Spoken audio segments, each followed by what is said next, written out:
Today, we're going to look at the state of the market. We're going to discuss whether you should exit the market. For some people, this is a very clear yes. And finally, my strategy moving forward in this market. Remember, nothing I say is financial advice. So first, the state of the market. Pretty much every single altcoin sector is currently down. Memes again are taking a huge hit, especially the lower cap ones. Fear and greed is now also back to neutral. This cycle has proven to be extremely difficult. This is my third cycle, and compared to the prior ones, this one is just objectively harder. If we compare this to 2017, Bitcoin was basically almost in an uptrend the entire year, with a few exceptions, of course.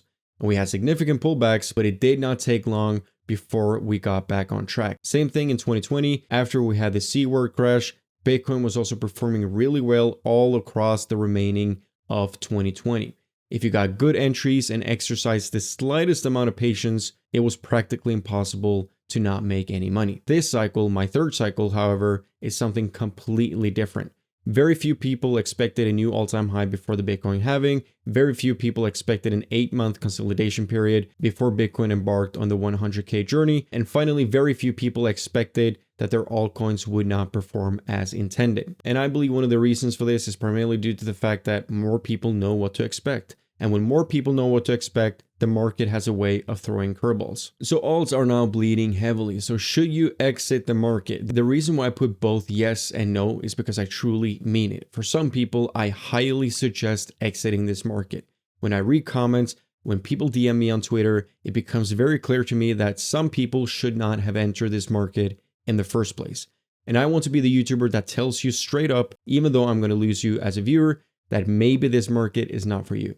This model right here is what you need to take into consideration. Like I talked about a lot of times, there are two variables of personal risk. First one is financial risk. It is all about whether or not you can easily recover from your portfolio dipping down 90% and never recover, basically losing all your money. I need you to fully understand that there is a chance, albeit small, that the top is in. I don't personally believe so. I do think we have lots to look forward to, but I'm ready to see my portfolio drop 90% and never recover.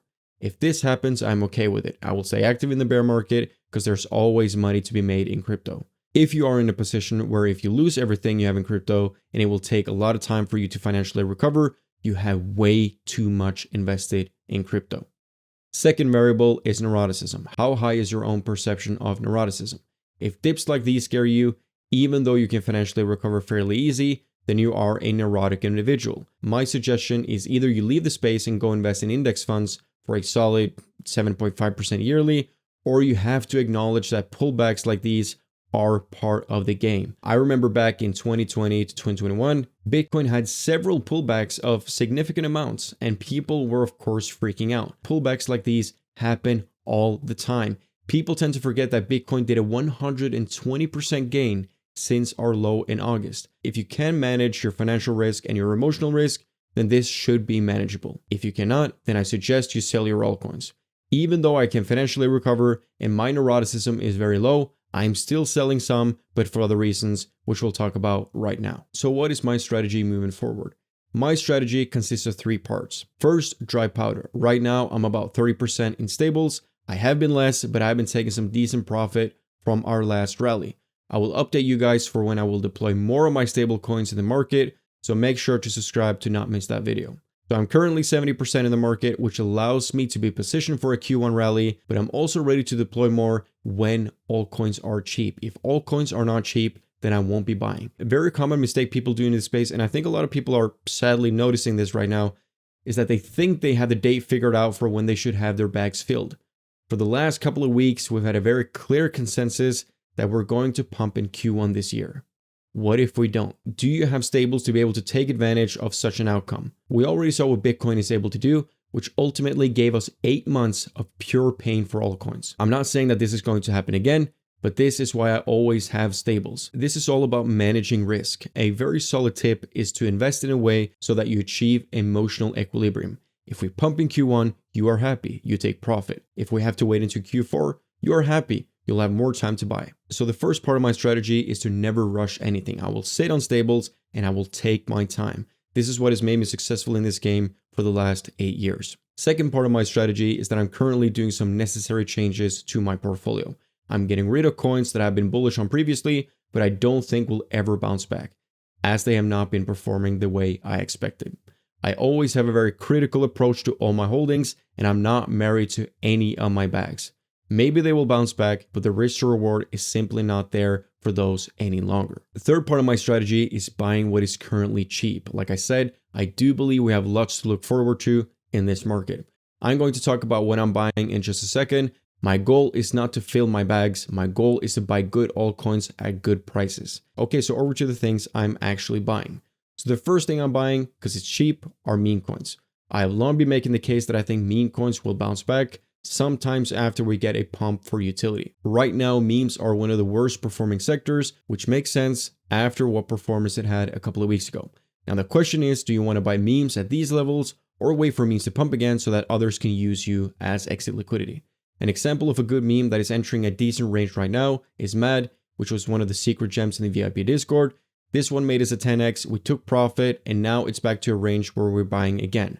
Same goes for a lot of other meme coins. They are cheap. Look for good meme coins from every single bullish chain, being Ethereum, Solana, Base, and Sui. Take advantage of these dips. Same goes for every bullish narrative, including Layer 1, gaming, AI, and RWA. Second thing I'm focusing on are safety nets. Once again, I have to speak about this since no other YouTuber talks about it. Now, disclaimer, what I'm about to say does not mean I am no longer bullish on low caps. We continue to stack low caps, but if your portfolio only consists of low caps and mid caps, there's a high chance your portfolio is significantly down right now. And it doesn't have to be this way. This is why 72% of my portfolio are safety nets. For instance, I have about 30% of my portfolio in Ethereum and 20% in Solana. The smaller caps with 50 to 100x potential, I have around 1% or less allocated to them. So when my Solana does a bit more than 2x and Ethereum does a 93% gain, I take profit, and these gains are comparable to a low cap of 1% allocation doing a 45x. Taking profits like this using our guide and calculator in the VIP Discord is what makes sure my portfolio stays green, and I will still be able to make plenty of X's in the upcoming altcoin season. And you will have plenty of opportunities of buying these low caps at even cheaper prices like we're seeing right now. Again, still very bullish on low caps, but do not fade the safety nets. So that is my strategy moving forward in this market. Taking profits is extremely important. In the VIP, we focus on this because this is the only way to ultimately make money in this space. We have both a calculator and profit-taking courses, together with a bunch of other courses as well. These are the results so far, and we also do plenty of trades and will continue to do so when we enter a bear market. Remember, there is always money to be made in this market. I will be raising the price very soon, so make sure to lock in this price. When joining, you also get a very thorough portfolio review. You could also pay with crypto. I hope to see you there. As always, take care and stay safe.